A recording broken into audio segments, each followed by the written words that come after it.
Good morning, everyone. Good morning. Let's go to our learning. First of all, before we begin, let's give charity. Here we have our charity box.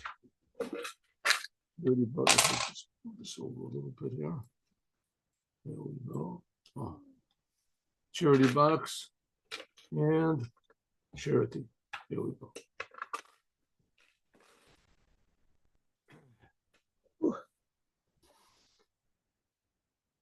Okay, yesterday we've learned that the Torah and Shabbat are unique to the Jewish people. And that's what they indicate that the Jewish people were chosen. The Jewish people are the chosen people. God chose them. It chose them to give them the Torah, and it chose them to give them the Shabbat. What's the uniqueness of Shabbat? Rest. To let you know that there is God and God takes care of everything. God will be your partner.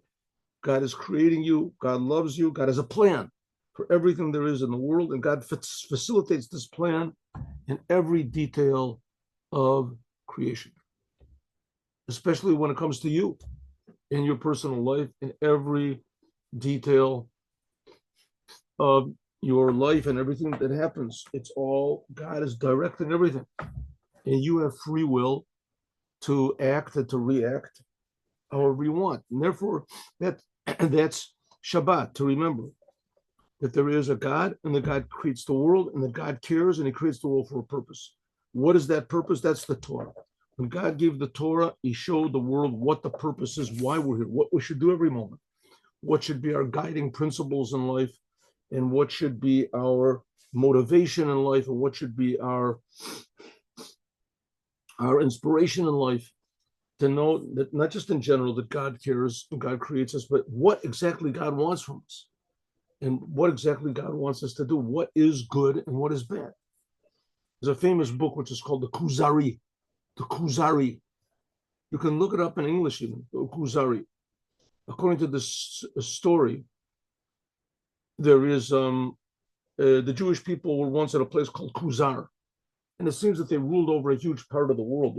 There's different opinions where this place was, but in any case, there was a great rabbi called Rebbe Yehuda Nasi, not Rebbe Yehuda Nasi of the Talmud, another Rebbe, and he was invited by the king of the Khuzars to debate, because the king of the Khuzars was, in addition to being a successful king, was also a very person devoted to truth, and he realized that his successes and that his power came from some sort of a supernal power, and he wanted to know what it is. He wanted to know what it is. Now, in general, the Eastern religions, they don't emphasize the importance of the good of this world. They emphasize much more the importance of the spiritual worlds and higher consciousness and etc. So it came to the conclusion that it must be one of the three Western religions. I guess he looked into all the other religions. So he invited a Muslim and a priest. I guess it must have been Catholic, anyway, Christian, and a Jew. And the Jew was this Rabbi Yehuda Nasi. And he had them debate which is the best religion of all the religions. Some of it, the book is pretty complicated because they talk about astronomy, they talk about other things. But essentially, he finally comes to the conclusion that in the end, that if I remember correctly, one of the questions he asked, which religion is best? Each one, of course, said according to their own. And he said, and which religion is second best? What would you choose? And the Muslim said, well, Judaism is second best. We come from, and the Christian said, well, Judaism is second best. That's where we come. And the Jews said, there is no religion that's the second best. There's only one religion. God only spoke to the world one time, right? So that's the point of Judaism, is that God spoke to the world and told a certain group of people in the world, the Jews, but they had to pass what was relevant to the world, to pass it over to them, that there is a God and that God cares, and that God has exact direction. Says the Rebbe that it's even more than that. When God gave the Torah, He basically gave Himself. He gave His will, His wisdom, and put it into the world. And so these two things put together, which that this year comes out that way, that we have the holiday of Shavuot, that's when God gave the Torah. What is it, 3,330, was it 8 years ago? Is that right? Yes. And God gave the Torah back then, and Shavuot was on Shabbat. And this year Shavuot falls the day before Shabbat. When the Rebbe was speaking, it fell the day after Shabbat. Okay, so when these two come together, so what we have is we have a calmness that comes, and a dynamic calmness. Calmness comes from Shabbat, and also the awareness that God cares about us and loves us. And we also have dynamic that God wants us to do the Torah to fix up the world. There's what to be done in the world. The world is imperfect. As time goes on, it becomes in a way more imperfect. But also as time goes on, it becomes more perfect, because every good deed that's done is eternal. And every bad thing that's done doesn't have permanent effect. It's impermanent. Evil is internal. And that's a basic, evil is external. Evil is like a shell. That's one of the basic principles, by the way, of Judaism, is that the world is good. That's what it says in the Torah, that God finished the creation right before it came Shabbat, and he said God saw everything he made, and it was very good. So the world essentially is very good. Same thing with man. Man is very good, made in the image of God. But bad deeds cover it over. But essentially, it's still good. The core is always there. Heaven and hell and the rewards and punishments is only how much you reveal this good that's inside, the core of good. Okay, let's see. Where do we get up to here? So where are we now? I think we are up to, here, 1 second. We did this. Oh. Parshas Bamidbar, we said, why was the Torah given in the desert? To show that even in a desert where no person can live, which is just a terrible anti-life place, but God can be revealed there also. That's the Torah. In fact, the purpose of the Torah is to transform this desert into a garden, inhabited place. Okay, so what are we supposed to do? That's what we got up to, right? Is that what we got up to? I think we got up to here, actually.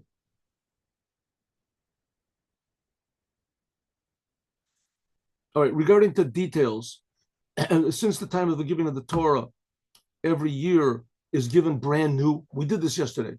So therefore, the Torah must be in your eyes brand new. God is eternal. God is creating you right now. So God's will, which is the Torah, is also right now. It's those the Torah is going to be given, is given right now. Now, again, I know I've said this a lot of times, but just to repeat it again, this is the sign that the Jewish people are the chosen people, that God gave us the Torah, took the Jews out of Egypt, gave the Jews the Torah. Since then, there's been troubles. It's troubles from the Jews themselves, right? They don't want to be chosen. They don't like that. It's too bad. That's it. We're chosen. Not too bad. It's too good. It's too good. They can't take it. The Jews. So God chose these people, the Jews, and he took the Jews out of Egypt. Previously, the Jews suffered for 210 years in Egypt, and then God took the Jews out, gave the Jews miracles, gave the Jews the Torah, and the first of the 10 commandments is, I am God that did all this stuff. I am God that took you Jews out of Egypt. So the identity, Jewish identity, has remained until this day. And through the generations, there's always been people that have tried to water it down or to try to change it. But the essence of the Jews is Shabbat and Torah. That's why, by the way, according to Jewish law, a Jew that does not keep Torah is in many ways forfeiting or attempting to forfeit his Judaism, which you can never really do, but you can come very close. Not keeping Shabbat for a Jew is the same thing as idolatry. It's the same level of idolatry. The punishment is the same.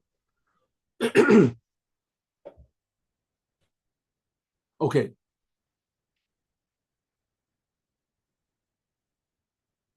So this Shabbat, therefore, because it's connected to this Shavuot, the giving of the Torah, because it's connected to Shabbat, so that brings peace and stability, certainty, unconditional love that we are aware of, our unconditional, God's unconditional love to us And inside of us, maybe it's hidden, but our unconditional love of God. The Jewish people can never really leave God, but they can certainly try, and they certainly have done it in all the generations. Especially the main enemy of Judaism is ignorance. That's the main enemy. The main enemy of Judaism is ignorance. To tell them who they are, just to let the Jews know who they are. Yud Beit. Be'inyan Zeh, we're now on paragraph 12. Be'inyan Zeh, according to this, namely, adding renewed energy and new life and new enthusiasm in the Torah, especially now in the holiday of Shavuot. Yesh Latzia, I would like to, the Rebbe said, I would like to make a suggestion, to suggest the Orer, Lo'oded, Odot, Inyan Nosef, another thing, to advertise and to print new ideas that you get from the Torah. What do you mean new ideas from the Torah? New ideas from the Torah is like this. The Torah is big.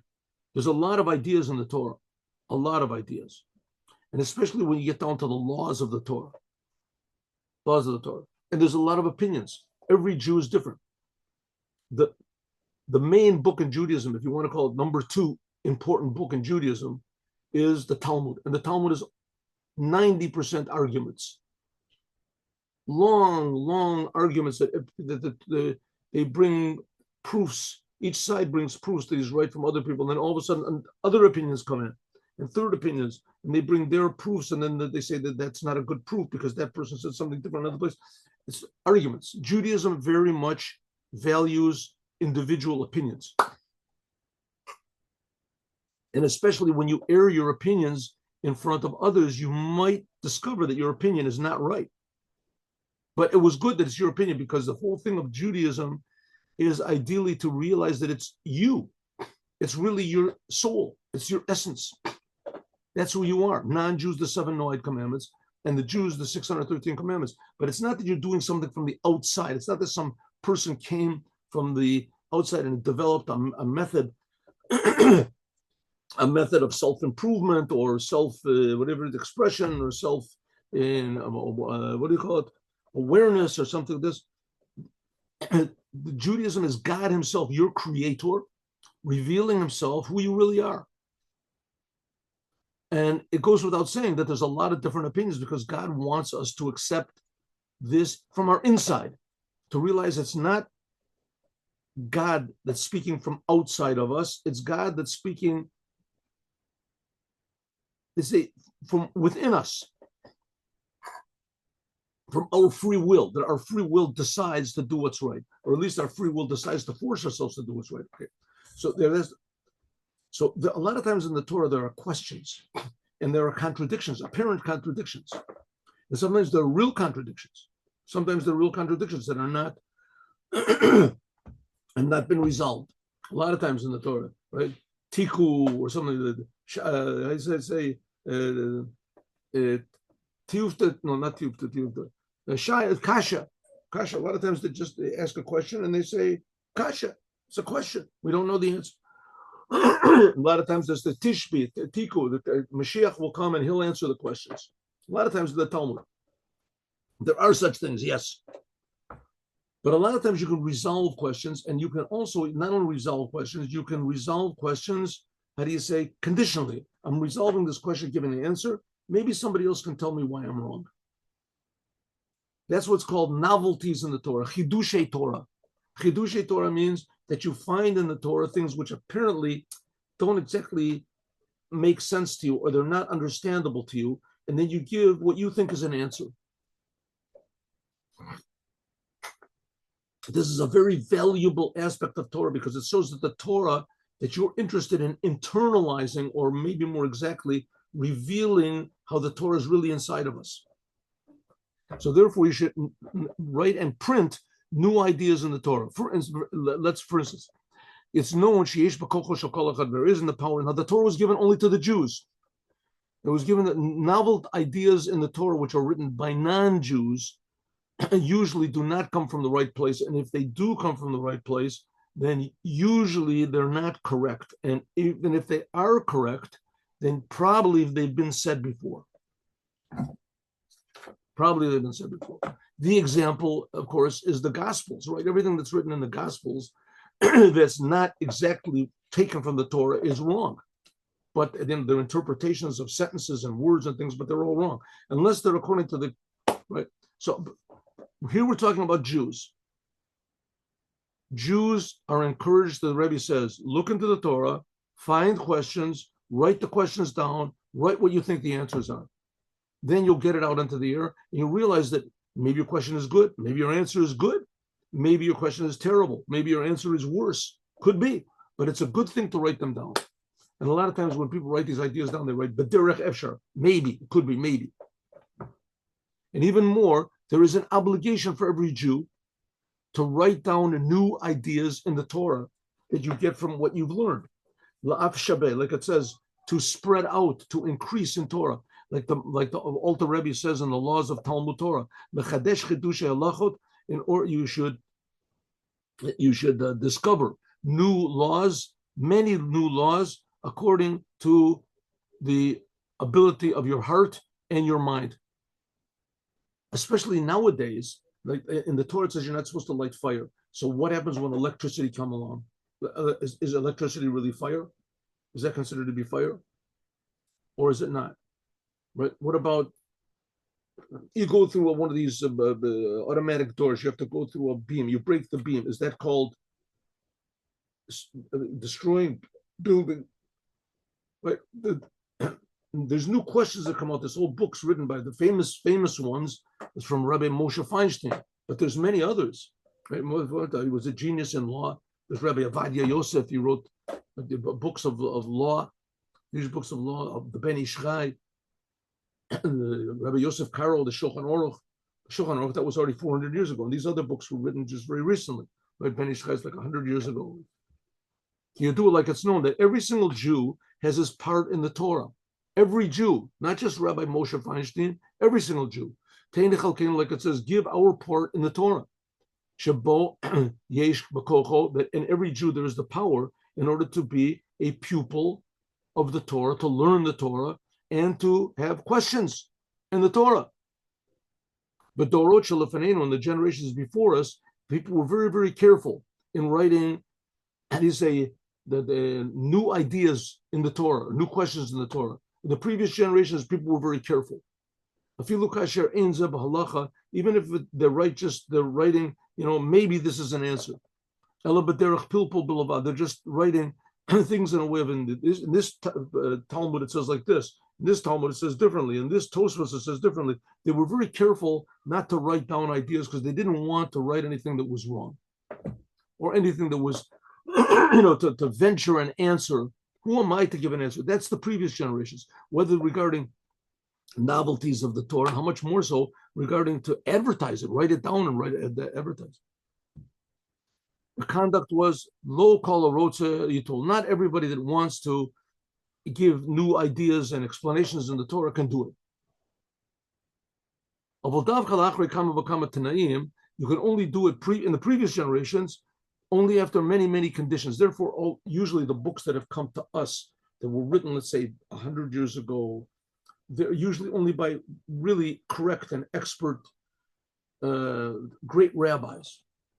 And simple people, they didn't write down new ideas, says the Rebbe, but now it's different. But not usually the way it's been up to now. In the generations which came after, on one hand, you have to be careful. Yes, it's true. Not that every single person can't just write down new ideas, whatever he wants to, and decide laws, however that you can rely on. Maybe somebody's going to pick up your book and think you know what you're talking about. So you have to be careful. But, says the Rebbe, in our generation, because of you read at the Torah, the descent of the generations, you have to find more and more ways and how do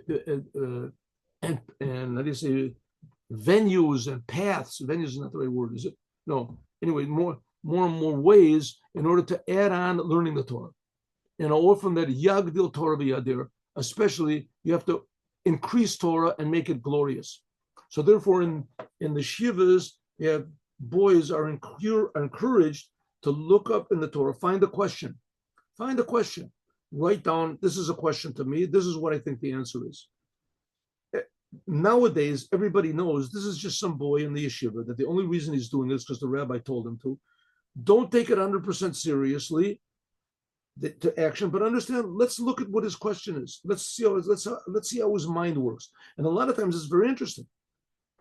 Usually the answer to the question, maybe we can say, almost all the time, I have a question here, another question, another place. Maybe we can say, right? Maybe we can say, what does this do? It means that you're involved in the Torah, and the Torah is enlivens you, and it comes from you.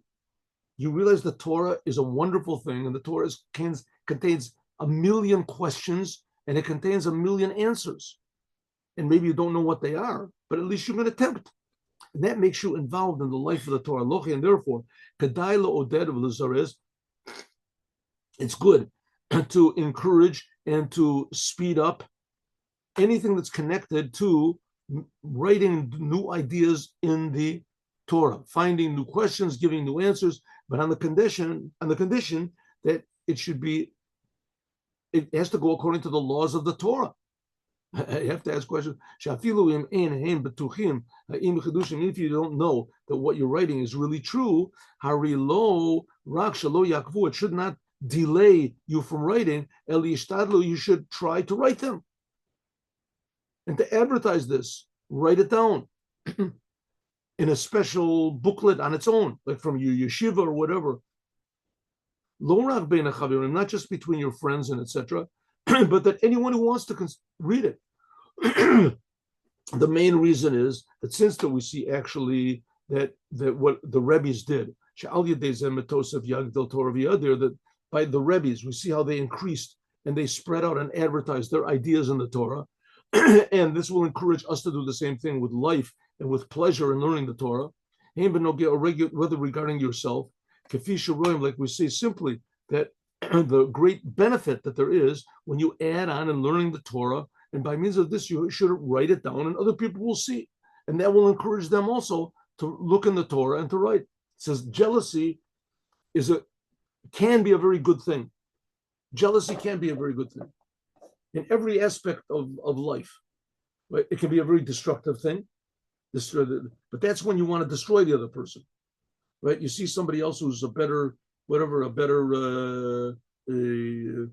typist than you are, or a better the explainer than you are, a better salesman than you are, right? So on one hand, you can think, wow, I hate salesmen. I don't want there should be anybody.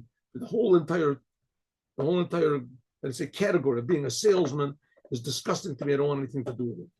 Or you say, I don't want this person to be successful. I don't want him to be successful.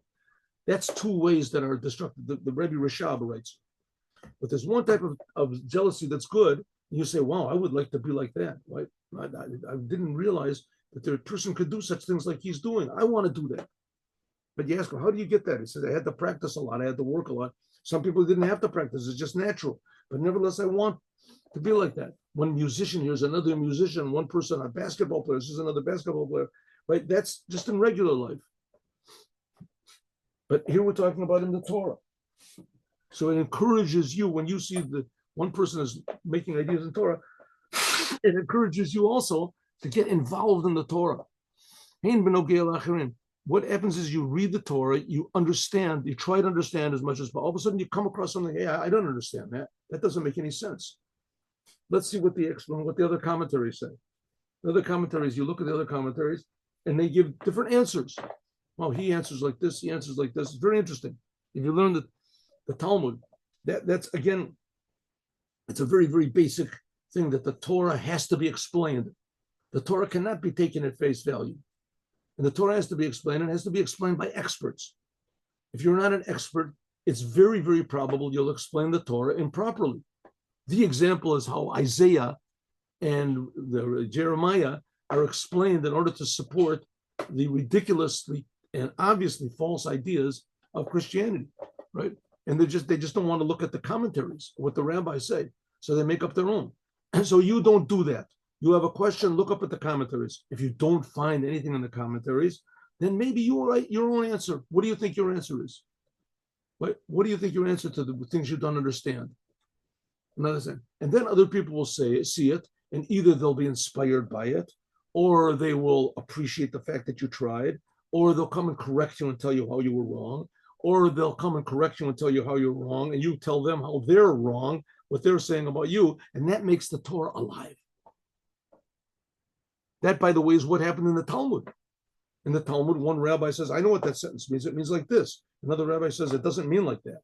I heard from Rabbi Yochanan, he said something different. He said, nah, Rabbi Yochanan was talking about a different topic. It wasn't that topic. Someone else comes in and says, oh, yes, he was talking about that topic. And that's how the whole Talmud is. But these are holy people. They're dealing with not just ideas, religious ideas. They're dealing with the mind of God.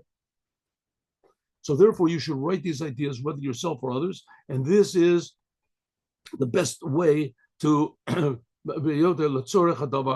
talk to others and to write them down and be inspired by others. Like we said, even though it's possible that your ideas are not really correct, but it's worthwhile to do.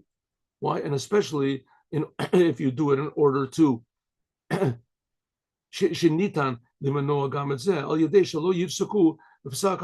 whatever you write down, no matter how ridiculous the ideas are, just say, maybe this is right. You're not saying this is what you should do.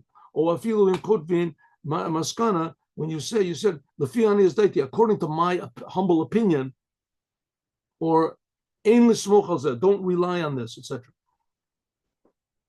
And to add on that, when you advertise your ideas in the Torah, so the nature of man is, according to who he is, even the natural soul is that usually when you know it's going to be advertised, so you're even more careful. Right? They're going to attribute these ideas to me, but you're the one that said that. Wow, that really was wrong, right? So you're careful in what you write. You'll look into what you say. You know that it's going to be attributed to you permanently. The ikar tam, but the main reason. What's that?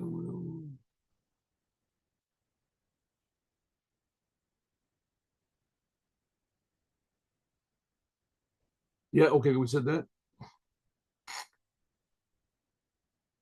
Okay, we did that. Scotty, I just lost the place. Oh, here we go.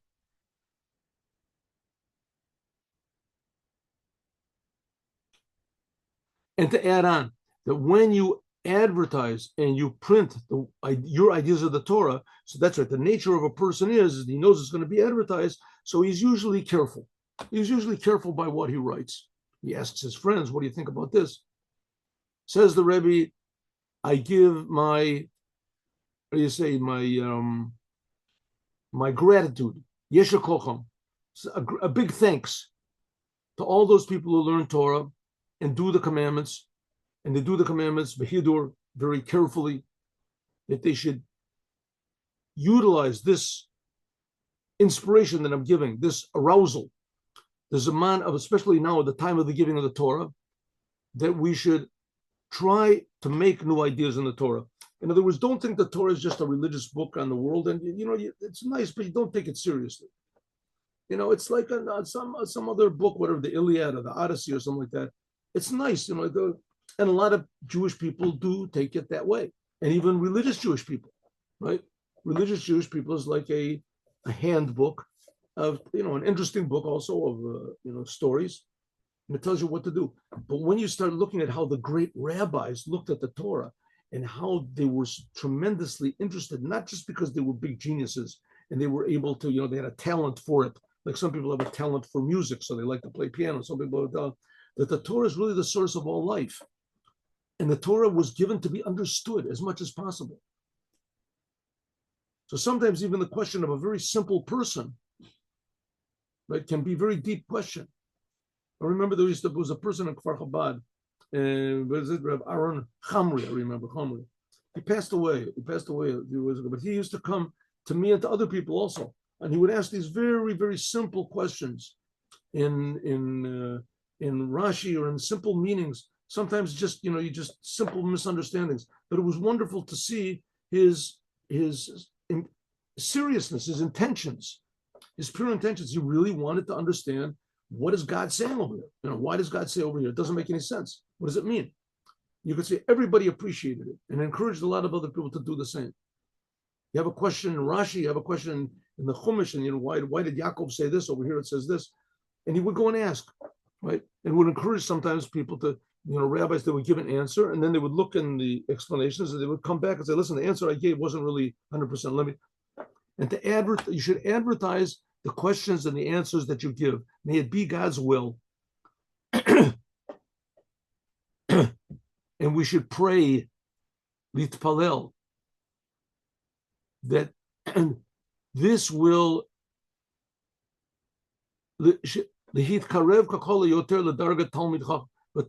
that this will arouse your interest in the Torah, and your mind will start being interested in the Torah, and you will become an expert in the Torah. Says that Moses was given on Mount Sinai everything. So Moses was given all the ideas. If your ideas are proper that you write down, this is just revealing something that was concealed since the time of Mount Sinai. May it be God's will, Shehosafa, the Chidush B'limud Torah, that adding on and learning the Torah, Mikol Zaman Matan Torah, now we are coming to the time of the giving of the Torah, Shavuot. Let me just summarize a little bit what the Rebbe is saying. When you read the Torah, it should arouse your interest. You should arouse your interest. What is God saying here? What does God mean here? What does God want from me here? Why does God say this over here? In another place, it seems to say exactly the opposite. Right? Why does God leave this sentence open? Why does God use this word over here? But what's going on? God wants you to understand, and he wants you to ask questions. He wants you to ask questions. He wants you, though, to accept that maybe your answers that you give aren't right. Maybe they are right. Maybe you should argue. Maybe you should argue for your answer. You should defend your answer. And they should add even more. That's, by the way, why in the big yeshivas, in the shiva all over the world, the big yeshiva, they sit and they learn Torah, and they sit and they learn Torah usually in pairs, so that one person can explain to the other person can explain to the first person, then the other one person who just got explained to could say, I don't accept that explanation, it's not right. And then they talk about it, and they sift it through. Says the Rebbe, by means of sifting through the Torah and getting new ideas, that by means of this, that this will bring peace and security, physical, spiritual, to those who learn the Torah, from the health of the soul and the health of the body, and menucha and rest, and all of the Jewish people will be, calm and secure, no matter where they are. The calm, and similarly, the whole world will be at rest, until that this brings the true rest in the world. The Yom Shekula Shabbat, the day that's totally Shabbat, and rest for the world. We see what's going on in the world now. I don't want to be a world commentator, but it's almost impossible not to do it. There is movements in the world now which are totally devoted to confusion and chaos and destruction, right? Destruction. And the Torah and Shabbat are exactly the opposite of that. And in fact, the Torah and the Shabbat are the cure for all that. And very interesting, these people who are pro-destruction and pro-death and pro-confusion and anti-family and anti-life and anti-society, those people also are anti-Jews. Suddenly it's a new thing in the world to hate the Jews. Hate the Jews. All of a sudden a new thing to hate the Jews, right? The Hamas goes and they destroy things. What is it? The Al-Qaeda blows up buildings and knocks them all down. The Boko Haram kills in Nigeria thousands, tens of thousands. Right? They're killing all sorts of people. El-Shabaab and all these people, they're massacring Christians, and especially in Africa. Nobody even cares. And people support them. And who supports them? The university people. And among the Jewish, this university people that support them, who are they? Jews. So it comes that the world even Jews themselves, they hate Shabbat and they hate the Torah. Because only to the Jews was giving the Torah Shabbat. The Jews are put into the world, in the world to give meaning and to bring peace and to bring productivity, life in the world, health into the world. And these people hate it, right? The woke movement hates life. They don't want marriages. They don't want any, and the sex is only for your pleasure. It's not to have children against the family. You take your sons and you make them into girls, and the daughters make them into boys. That there's total destruction. There's total destruction. Not anything building at all. And they support who? Hamas and all these people. And who do they hate? The Jews. Right? And another amazing thing is that the land of Israel, here we have Jews living in the land of Israel, and they don't say that we live in the land of Israel because of the Torah, because of God. Because of God. So the whole world says, hey, you've got no right to the land of Israel. How long have you been living there, right? 80 years? But the Hamas has only been here for, 20 years, since Eric Sharon gave them away Gaza. 20 years. No, they got the right. They have the right to land. Right? But the fact of the matter is the Jewish people have been here for 3,300 years. Huh? And not only that, from the time of Abraham, God promised it 4,000 years ago. But the main thing is that God promised it. That's the truth. And it brings stability into the world. And nobody says it. Simply obvious thing. Says the Rebbe, therefore, we have to show that the Torah is not just a book, one of the many books in the world, of religions in the world.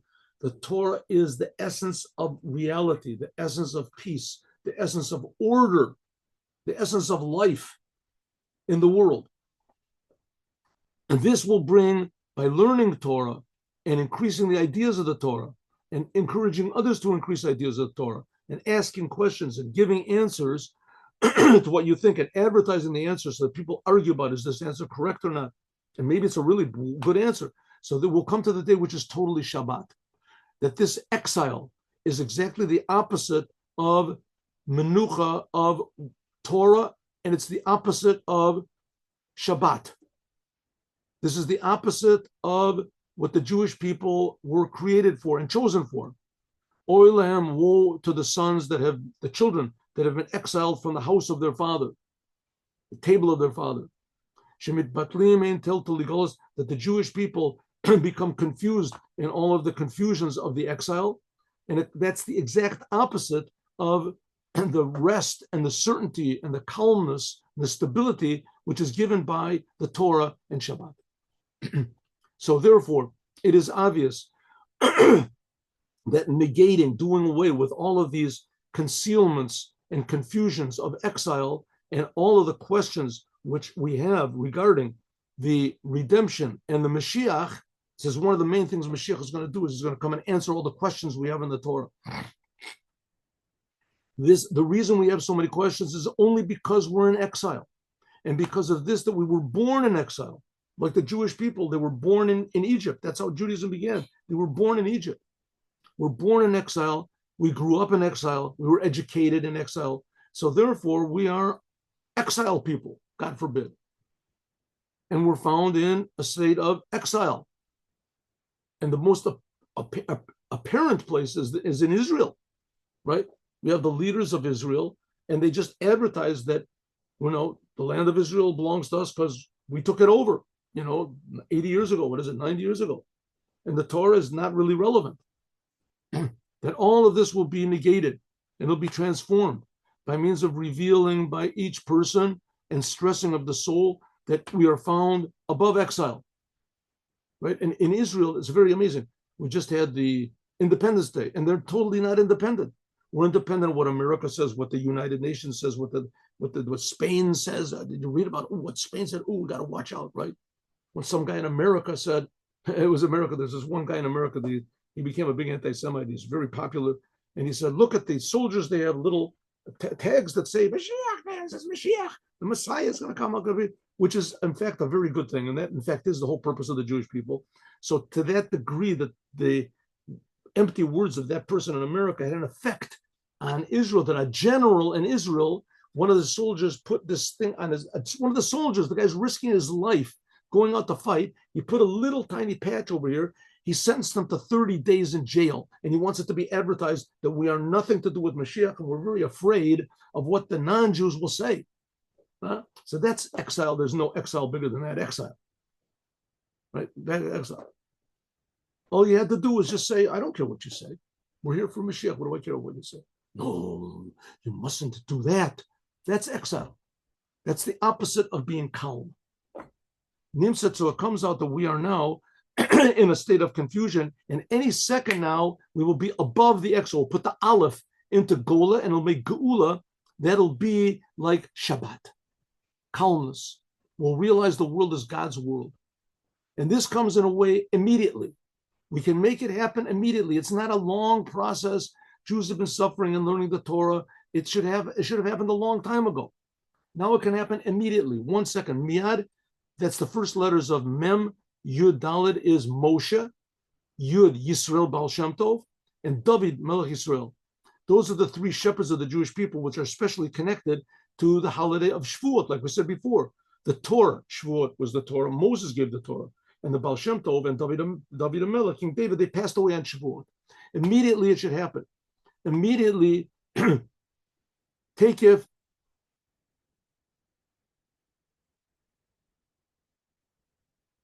One second.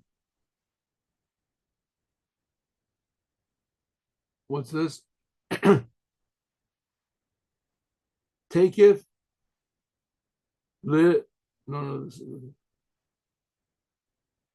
What's this word? 1 second. Let me look this up. 1 second. Give me a second. I'm sorry. In Brachot, Mem Beit.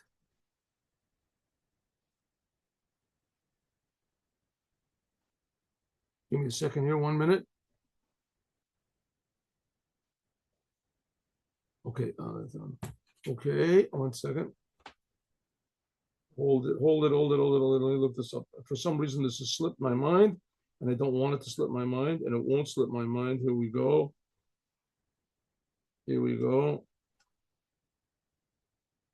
Okay. Oh, yes. Oh.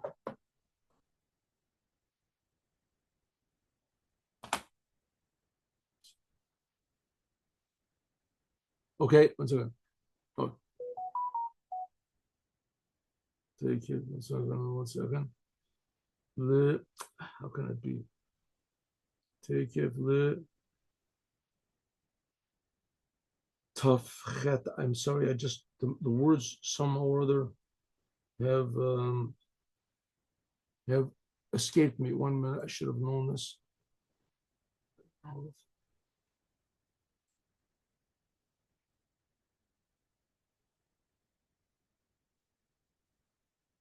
Here it is. Here it is. Tavchet is all right. It says it's supposed to be the prayer is supposed to be immediately after Galut. Grace should be immediately after the washing of your hands. What is this Tavchet? What is Tavchet? I'm sorry. I for some reason I just don't get it. Okay. Anyway, immediately after the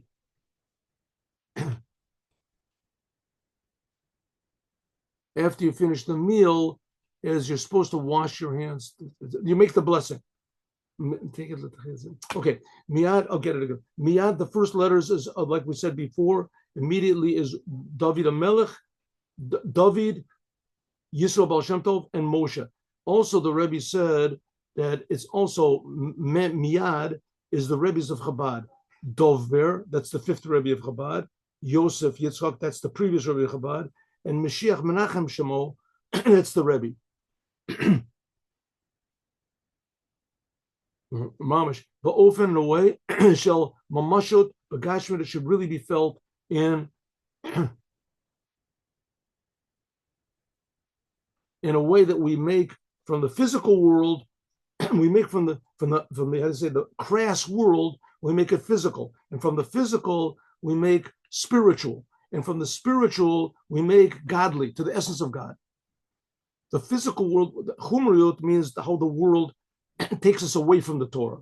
Gashmiut means that the world is just a world, but it's not revealed godliness. It's just a creation. It doesn't inspire us, and it doesn't oppose us. Then we make this to a vessel for godliness, that the world actually encourages us to use it to serve God until finally the world becomes godly. The physical world becomes godly. This will be done in the future redemption by means of the Moshiach in a way of the fastest way. We've all to bring about this. David Malchut Mashiach, the King David will come in and will redeem us. Now you have to remember another thing, that in Judaism, there's this idea that the third temple is going to come from heaven. And that's usually accepted by Chabad and most of the other Kabbalists. Also, it says in the Talmud, clearly, the third temple is going to come from heaven. And it could be that from right this moment until 24 minutes from this moment, that the Holy Temple will be ready for business. That the Kohanim will be able to serve, and everybody, 24 minutes. The whole thing could be from this moment. If it comes from heaven, it says it's all prepared. The same thing with the raising of the dead. And all of a sudden, people that were dead, says the big tzaddikim will be the first to stand up. All of a sudden, we'll have King David. There'll be Moses. We'll see amazing miracles in front of our eyes. No one in the world will deny it. Says that's the whole idea. When Mashiach comes, then the Mashiach will say, Shalom Aleichem. How are you? Aleichem means plural. This means all of the Jewish people. All of the Jewish people will all say Shalom Aleichem, and Mashiach will say Shalom Aleichem to all the Jews. So all the Jews will say Shalom Aleichem, how greetings to you, and he will return back to them Aleichem Shalom. Aleichem, upon them will be peace. Upon you will be peace. The Mashiach, plural, namely all of the deeds and all of the efforts and all the sufferings of all the Jews for all these thousands of years. There will be Aleichem Shalom. There will be peace to all the Jewish people. But the main thing is that it should happen immediately, right now.